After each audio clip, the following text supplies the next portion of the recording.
nagtataka na sa kabila ng lahat, nagdarasal ka pa rin, umaasa ka pa rin na may magandang mangyayari sa'yo.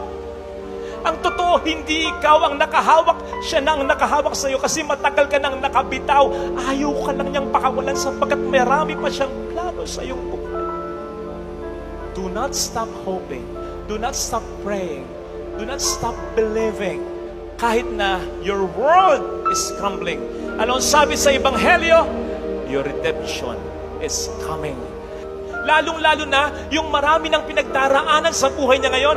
Ang dami nang nangyayari sa buhay mo. Ano? Sasabihin ng Diyos, ibukas mo ang mata mo. There's more! Marami pang mangyayaring ikatadown mo. Hindi ganun ang Diyos. Kung marami nang nangyari sa iyo, and yet you're still believing, God is telling you, keep watch. Your redemption is coming. The solution is coming. The blessing is coming.